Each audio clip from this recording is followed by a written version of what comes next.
Good afternoon વિદ્યાર્થી મિત્રો. ધોરણ 9 સામાજિક વિજ્ઞાન વિડિયો લેક્ચર પ્રથમ પહેલો પ્રકરણ આપણું 4 ભારતની રાષ્ટ્રીય ચળવળો. ઓકે મિત્રો, આપણે આ પાઠ ધોરણ 8ની અંદર બહુ સારી રીતે સમજી ગયા છીએ કે ભારતને આઝાદી અપાવવા માટે છેક 1857 પહેલાંથી શરૂઆત કરી હતી.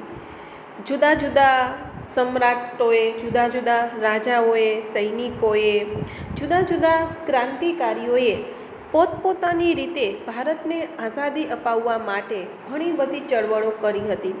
પરંતુ એ જે ચળવળો હતી એ વ્યક્તિગત હતી, એકલાની ચળવળો હતી. પરિણામે તો કે ભાઈ તે સમયે આપણી પાસે રાજકીય એકતાનો અભાવ, સંગઠન શક્તિનો અભાવ અથવા તો સૈનિક અને લશ્કરી બળ તથા શસ્ત્રોનો અભાવ વગેરે જેવા કારણોસર આ ચળવળોમાં આપણને સફળતા મળી ન હતી. ઓકે મિત્રો, આટલી વાત આપણે ધોરણ 8માં અભ્યાસ કરી ચૂક્યા છીએ. આજે હવે આપણે ત્યાંથી આગળનો અભ્યાસ કરીએ કે ભાઈ ભારતને આઝાદી અપાવવા માટે જે ચળવળો ચલાવવામાં આવી તેમાં કોઈ એકાદ વ્યક્તિ, એક વર્ગ કે એક સમુદાયનો ફાળો ન હતો, પરંતુ ભારતના તમામ જ્ઞાતિના લોકો, તમામ રાજ્યના લોકો એક થઈને જ્યારે ભારતમાં અંગ્રેજો વિરુદ્ધ લડતો કરે છે, ચળવળો કરે છે, ત્યારે આપણને આ મહામૂલી આઝાદી પ્રાપ્ત થઈ છે. આમ જોઈએ મિત્રો તો આખું પ્રકરણ આપણે ધોરણ 8ની અંદર બીજા સેમેસ્ટરમાં અભ્યાસ કરી ચૂક્યા છીએ. અહીં ફરીથી આપણે તેનું રિપીટેશન કરીએ છીએ. ઓકે, ચાલો, તમારી પાસે તમારું પાઠ્યપુસ્તક ખુલ્લું હોવું જોઈએ, જેમાં પેજ નંબર 23 ઇતિહાસની દ્રષ્ટિએ એક વાર્તા ટાઈપ આ પાઠ છે આપણો.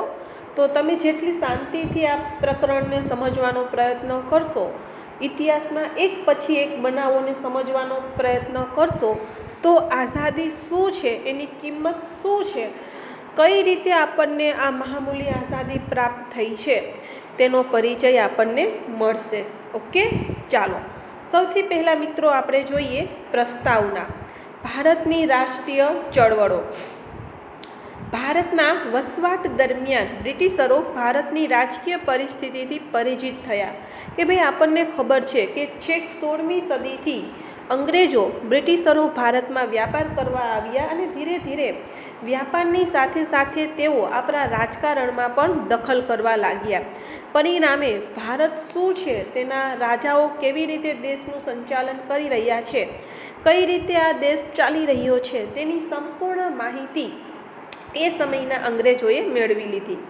ભારતની રાજકીય ખટપટો અને આંતરિક નબળાઈઓનો લાભ ઉઠાવી કે ભાઈ આપણને ખ્યાલ છે કે પહેલાંના સમયના જે રાજાઓ છે એ અંદરો અંદર રાજપાટ મેળવવા માટે, રાજગાદી મેળવવા માટે રાજાના જ સગાઓ તેની સાથે કપટ કરતા, છળ કરતા અથવા તો યુદ્ધ કરીને એને હરાવીને પોતે રાજા બનવાની પ્રયત્ન કરતા હતા. આ તકનો લાભ સીધો જ અંગ્રેજો પ્રાપ્ત કરે છે. એટલે કે ભારતની રાજકીય ખટપટો અને આંતરિક નબળાઈઓનો લાભ ઉઠાવી બ્રિટિશ ઈસ્ટ ઇન્ડિયા કંપનીએ ઈસવીસન 1757માં બંગાળમાં પગ પેસેરો કર્યો.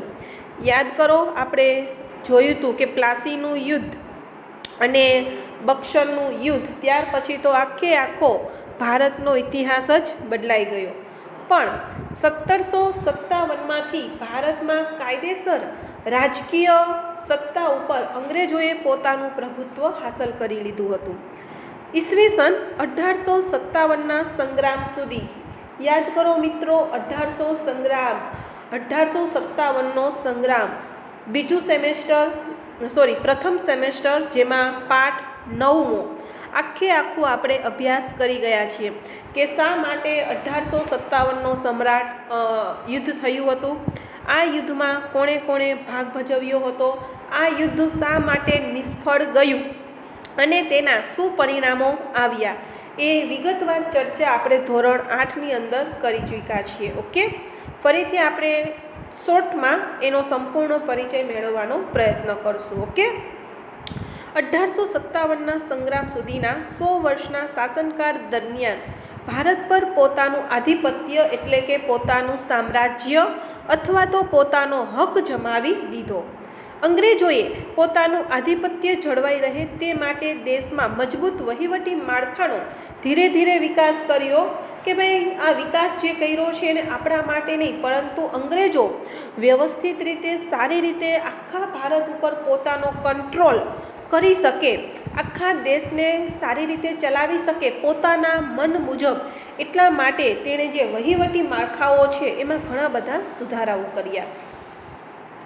અંગ્રેજોએ સ્થાપેલા વહીવટી માળખા દ્વારા દેશમાં સમાન કાયદાઓ કે ભાઈ પહેલાં જે હતું કે રાજા દરેક રાજ્યમાં અલગ અલગ રાજાઓ, દરેક પ્રદેશોમાં દરેક ગામડાઓમાં અલગ અલગ રાજાઓનું સામ્રાજ્ય હતું.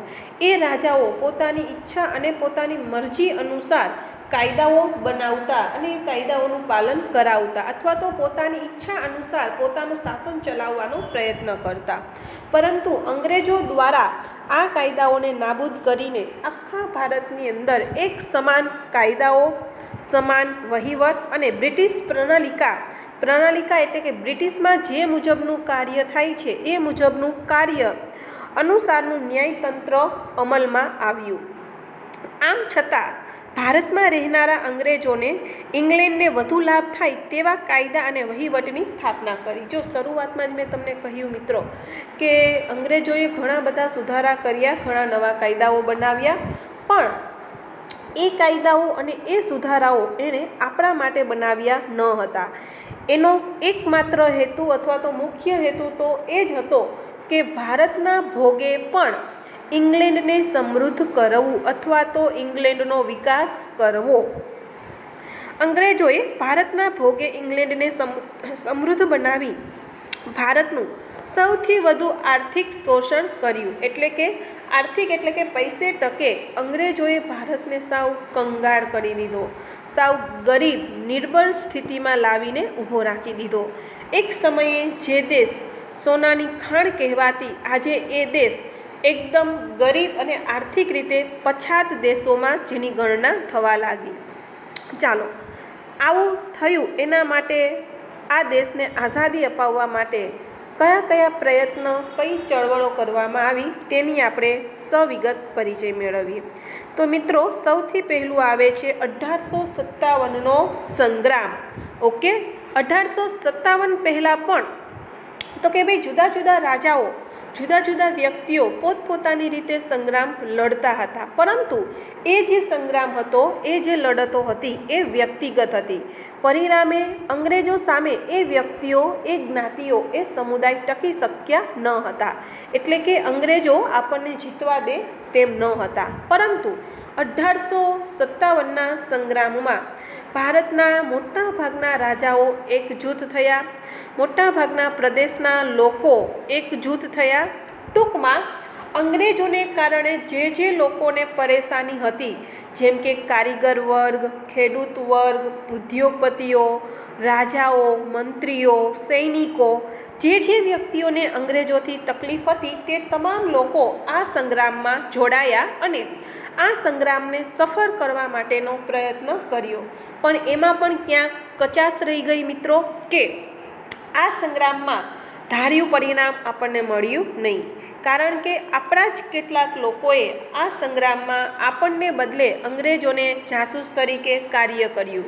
આપણી ગુપ્ત સંધિઓ, આપણી ગુપ્ત જે એમ કહેવાય કે માહિતી હતી યુદ્ધ માટેની, એ માહિતી તે લોકો અંગ્રેજો સુધી પહોંચાડીને આપણે કઈ રીતે યુદ્ધ કરવાના છીએ તેની અગમચેતી કરી આપતા હતા. એ સિવાય તો કે ભાઈ અંગ્રેજો પાસે જેવા હથિયારો, જેવા શસ્ત્રો અને જેવા સૈનિકો હતા તાલીમબંધ પામેલા, એટલી માત્રામાં આપણી પાસે ન તો સૈનિકો હતા, ના તો હથિયારો હતા અને ના તો આર્થિક કોઈ સહાય હતી. અને સૌથી મોટું કારણ તો કે ભાઈ રાજકીય એકતાનો, રાજકીય સંગઠનનો અભાવ. આ યુદ્ધમાં પણ દરેક વર્ગ પોતપોતાની ઈચ્છા અનુસાર લડ્યા. પરિણામે આ લડતમાં આપણને સફળતા મળવી જોઈએ, એ સફળતા મળી નહીં.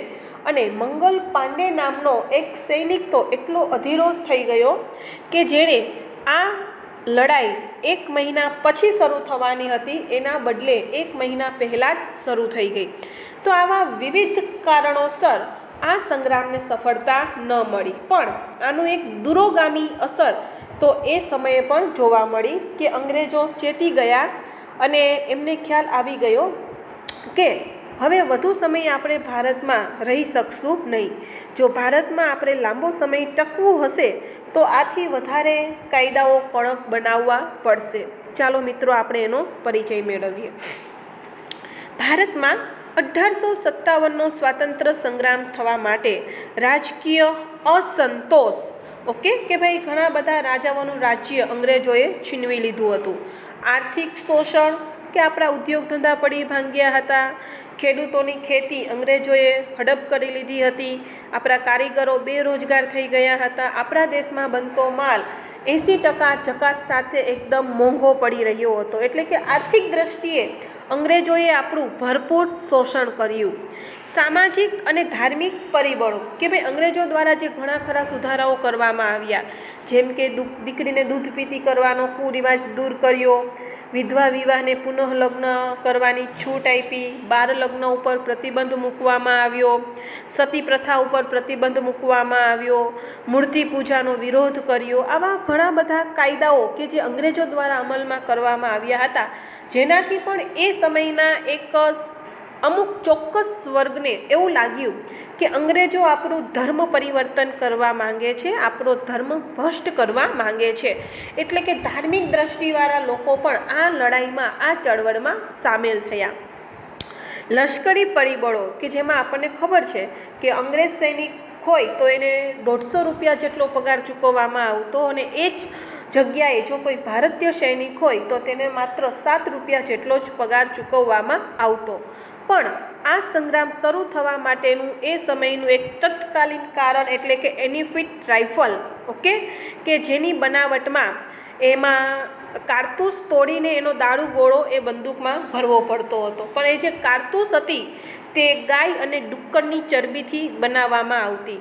હવે સ્વાભાવિક છે કે ભાઈ ગાય એ હિન્દુ ધર્મના લોકો માટે પવિત્ર છે, તો એનું માંસ હિન્દુ સૈનિકો પોતાના મોઢામાં ન નાખે, અને ડુક્કર એટલે કે ભૂંડડું તે મુસ્લિમ લોકો માટે ત્યજ્ય એટલે કે પાપ ગણવામાં આવે છે.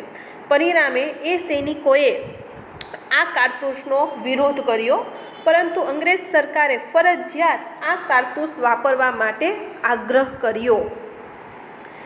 તેમજ તત્કાલીન પરિબળ જેમાં એનફિલ્ડ રાઇફલને લશ્કરમાં દાખલ કરવાની નીતિ જવાબદાર હતી. સંગ્રામનો પ્રથમ શહીદ મંગલ પાંડે હતો. આ સંગ્રામમાં નાના સાહેબ, તાત્યા તોપ, રાજા કુંવરસિંહ, રાણી લક્ષ્મીબાઈ, બહાદુર શાહ ઝફર વગેરે જેવા સંગ્રામકારીઓ સામેલ થયા હતા. આ વાત આપણે આખી મિત્રો ધોરણ 8માં સમજી ગયા છીએ. અહીં તો ખાલી એનું રિપીટેશન થાય છે. 1857ના સંગ્રામના ઘણા પરિણામો અને અસરો ઊભી થઈ, જેમાં ભારતમાં કંપની શાસનનો અંત આવ્યો અને બ્રિટિશ તાજના શાસનની શરૂઆત થઈ. એટલે કે સીધું જ સંપૂર્ણ ભારતનું શાસન તો કે ભાઈ ઇંગ્લેન્ડના મહારાણી એ સમયના વિક્ટોરિયાના હાથમાં જતું રહે છે. આખું સંચાલન રાણી પોતે જ પોતાના હસ્તક લઈ લે છે. વહીવટી, લશ્કરી, સામાજિક, ધાર્મિક નીતિઓમાં બદલાવ વગેરેનો સમાવેશ કરી શકાય છે. ટૂંકમાં ઘણા બધા પરિવર્તનો આવ્યા, ઘણા બધા કાયદાઓમાં સુધારા વધારા એ સમયે કરવામાં આવ્યા. 1857નો સંગ્રામ નિષ્ફળ જવા માટે નિર્ધારિત સમય કરતાં વહેલી શરૂઆત. કે ભાઈ આ સમય જ્યારે આ યુદ્ધ જ્યારે શરૂ થવાનું હતું તેના કરતાં 1 મહિનો વહેલા આ યુદ્ધ શરૂ થઈ ગયું. કેન્દ્રીય નેતાગીરીની ઉણપ, કોઈ એવો સક્ષમ નેતા ન હતો કે જે આખા સંગ્રામનું સંચાલન કરી શકે. દરેક ટુકડાઓમાં વિભાજિત થઈને પોતપોતાની લડાઈ લડ્યા હતા. અપૂરતા અને પછાત શસ્ત્રો કે અંગ્રેજો પાસે જે પ્રકારના હથિયારો હતા એ પ્રકારના હથિયારો અને સૈનિકોની આપણી પાસે અછત હતી. સંગ્રામકારીઓમાં રાષ્ટ્રીય ભાવના કરતાં પોતાના અંગત સ્વાર્થને જ પ્રાધાન્ય.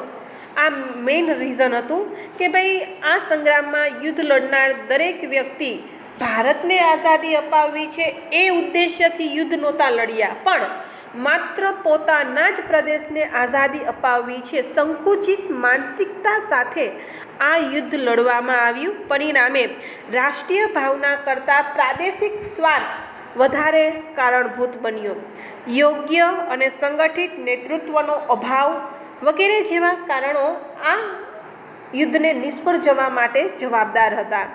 તેનો વિસ્તૃત અભ્યાસ આપણે ધોરણ 8માં કરી ગયા છીએ.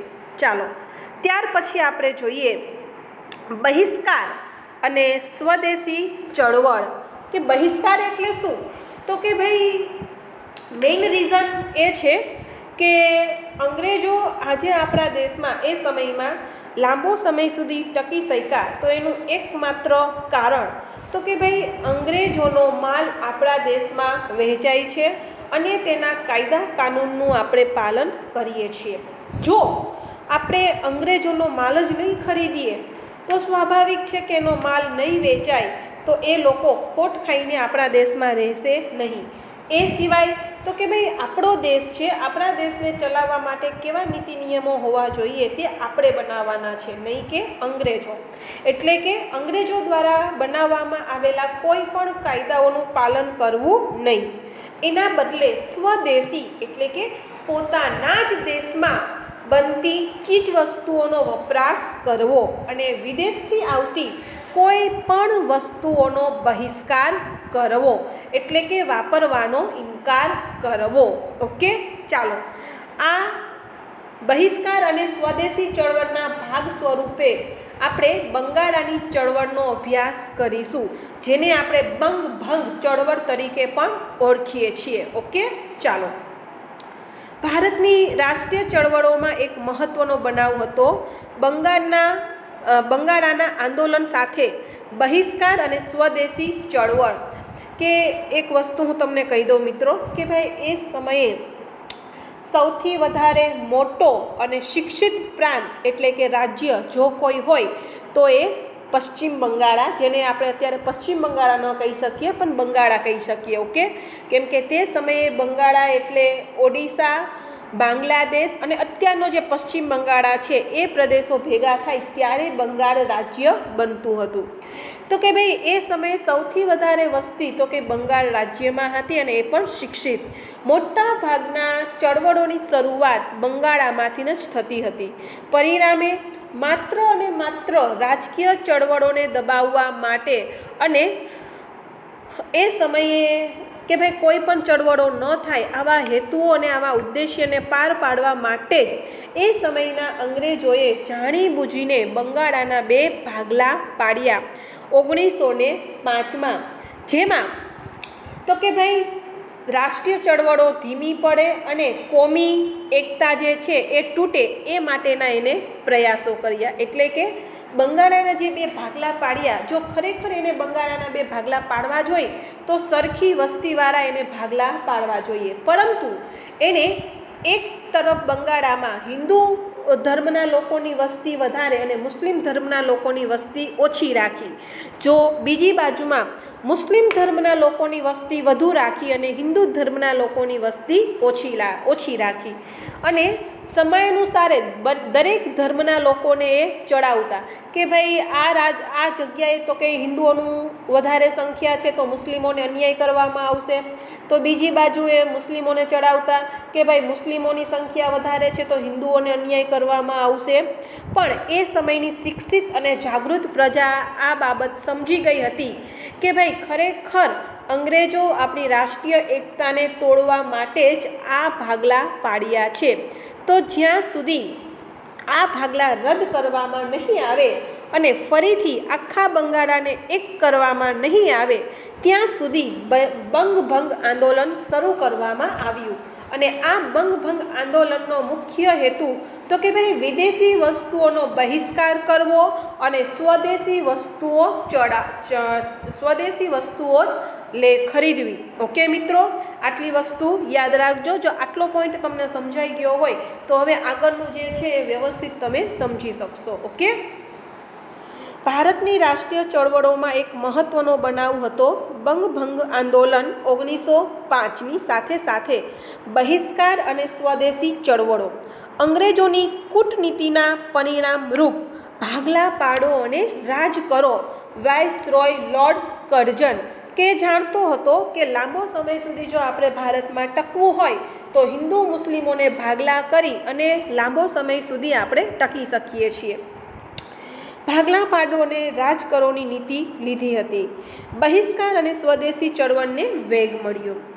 બ્રિટિશ શાસન સમયે બંગાળ એ સૌથી મોટો પ્રાંત એટલે કે એ સમયનો સૌથી મોટું રાજ્ય હતું, જેમાં આજના બંગાળ, બિહાર અને ઓડિશાનો સમાવેશ થતો હતો.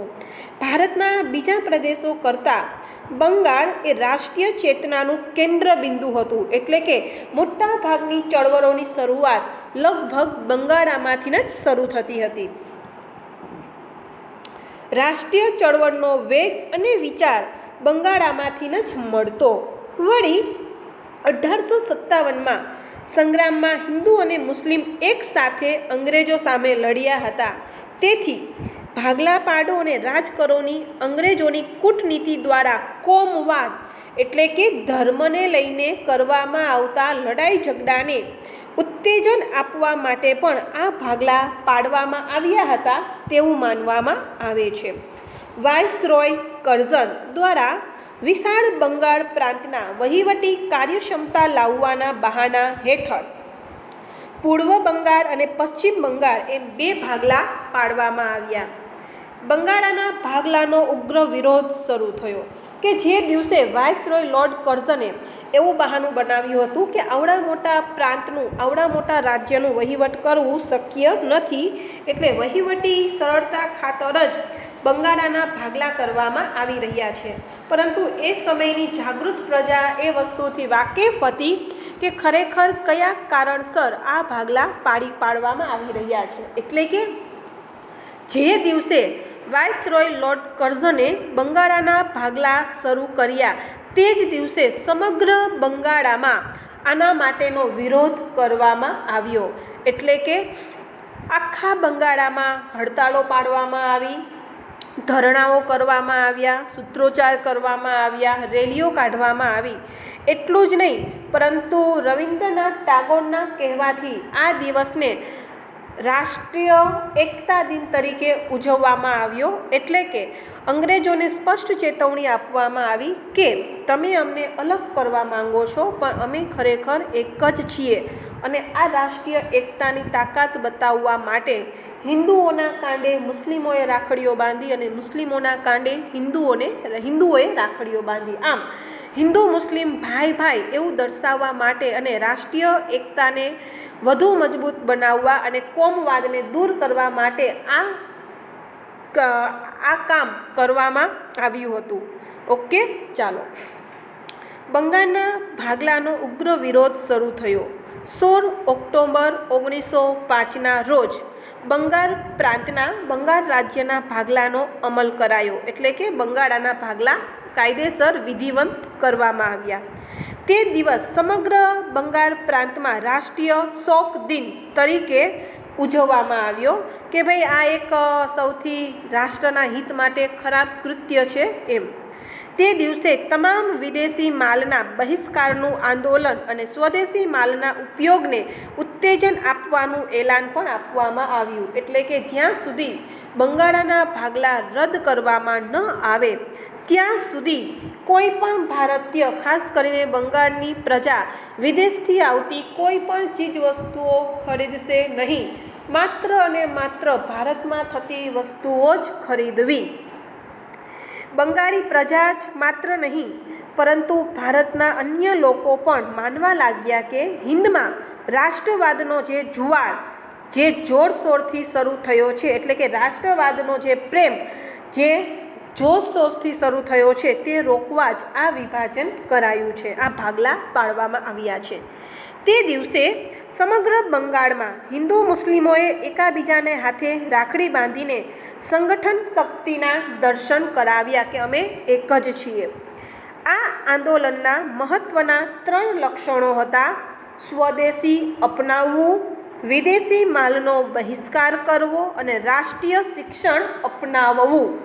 ઓકે, કે ભાઈ આ આંદોલન 3 રીતે ચલાવવામાં આવ્યું. પહેલું તો કે ભાઈ વિદેશથી સ્વદેશી વસ્તુઓ જ ખરીદવી, વિદેશી માલનો બહિષ્કાર કરવો અને સાથે સાથે તો કે ભાઈ વિદેશી શિક્ષણ, અંગ્રેજી શિક્ષણનો પણ બહિષ્કાર કરવો અને આપણી રાષ્ટ્રીય શાળાઓ અને માતૃશાળાઓનો વિકાસ કરવો. ચાલો એમાં આગળ જોઈએ તો કે ભાઈ સૌથી પહેલું સ્વદેશી આંદોલનથી ભારતને ખૂબ જ લાભ થયો. ઓકે, જ્યારે વિદેશથી માલના બહિષ્કારને પરિણામે ઇંગ્લેન્ડના વ્યાપારને મોટો ફટકો પડ્યો, કારણ કે હવે એક પણ ભારતીય વ્યક્તિ વિદેશથી આવતી કોઈ પણ ચીજવસ્તુઓ ખરીદતી ન હતી. પરિણામે તો કે ભાઈ વિદેશથી આવતું મોટા ભાગનો માલ ઘણો ઓછો વેચાવા લાગ્યો, કે એક સમયે જ્યાં 3 કરોડ રૂપિયાનું કાપડ વેચાતું તે માત્ર એનો અડધું 1 જ કરોડનું માલ હવે વર્ષ દરમિયાન વેચાવા લાગ્યું. તો તેની સામે ભારતમાં બનતા કાપડનો વ્યાપાર વધવા લાગ્યો, એટલે કે આર્થિક રીતે ભારતનો જે વ્યાપાર છે ધીરે ધીરે આગળ વધે છે ને વિદેશનો વ્યાપાર ઘટવા લાગે છે. ચાલો ફરીથી જોઈએ. સ્વદેશી આંદોલનથી ભારતને ખૂબ જ લાભ થયો, જ્યારે વિદેશી માલના બહિષ્કારને પરિણામે ઇંગ્લેન્ડના વ્યાપારને મોટો ફટકો પડ્યો. કેવી રીતે? તો કે ભાઈ માન્ચેસ્ટરથી આવતું કાપડ લગભગ બંધ થઈ ગયું. ઇંગ્લેન્ડથી આયાત થતા ખાંડ, બૂટ, સિગારેટ, તમાકુ વગેરેની આયાતો પણ ઘટી. આયાતો એટલે કે એક સમયે 3 જહાજો ભરીને આ વસ્તુ આપણા દેશમાં આવતી, પણ બહિષ્કારને પરિણામે હવે આ વસ્તુ અડધું જહાજ ભરીને જ આવવા લાગી, એટલે કે 2.5 ગણી ખોટ એમને સહન કરવી પડતી હતી. વિદેશી માલ બનાવવાના સ્વદેશી માલ બનાવવાના કારખાનાઓ શરૂ થઈ ગયા, કે ભાઈ આપણા જે કારખાનાઓ એક સમયે બંધ થઈ ગયા હતા, આ ચળવળના ભાગ સ્વરૂપ એ કારખાનાઓ ફરીથી શરૂ થયા. બંગાળ ઉપરાંત હિંદના અન્ય પ્રદેશો જેવા કે પંજાબ, ઉત્તર પ્રદેશ, મધ્યપ્રદેશ, મુંબઈ, મદ્રાસ વગેરે પ્રાંતોમાં પણ લડતના પ્રત્યાઘાતો પડ્યા. ગુજરાતમાં પણ સ્વદેશીની લડતનો પડઘો પડ્યો. ટૂંકમાં ધીરે ધીરે આ જે સ્વદેશી માલ ખરીદવાનો જે આંદોલન છે એ એક પછી એક રાજ્યોમાં ફેલાવા લાગ્યું. તો સ્વાભાવિક છે કે આ ચળવળમાં ગુજરાત ક્યારેય પાછળ ન હોય. આનો પડઘો છેક બ્રિટિશ પાર્લામેન્ટમાં જબરદસ્ત પડ્યો, કેમ કે એક સમયે કરોડો રૂપિયા જહાજો ભરીને જે ભારતથી ઇંગ્લેન્ડ જતા તે હવે ઘટી ગયા. પરિણામે પાર્લામેન્ટે પુનઃ વિચારણા કરીને માત્ર 6 જ વર્ષની અંદર, એટલે કે બંગાળાના ભાગલા 1905માં પાડવામાં આવ્યા હતા, જ્યારે તે ભાગલાને તો કે 1911માં રદ કરીને ફરી પાછું પૂર્વ અને પશ્ચિમ બંગાળાને એક કરવામાં આવ્યું. બંગાળાના ભાગલા રદ કરવા પડ્યા. હિન્દુવાસીઓ આ એક યાદગાર વિજય હતો, કે ભાઈ ભલે નાનો એવો વિજય, પણ આનાથી ભારતીય લોકોમાં એક અજીબ જ વિશ્વાસ પેદા થયો કે નહીં, એકતા અને સંગઠનથી જો આપણે આ રીતે ચળવળો કરશું તો શ્યોર બહુ નજીકના ભવિષ્યમાં આપણે આઝાદી મેળવી શકશું, એવો એક વિશ્વાસ દરેક ભારતીયોના મનમાં ઊભો થાય છે. સંગઠન શક્તિનો વિજય હતો. અંગ્રેજ શાસન વિરુદ્ધ જાગૃત થયેલી નવી ચેતનાનો આ એક નોંધપાત્ર વિજય હતો. ચાલો મિત્રો, અહીં સુધી આપણે રાખીએ છીએ. આગળનું હવે પછીના નેક્સ્ટ લેક્ચરમાં આપણે જોશું. ઓકે.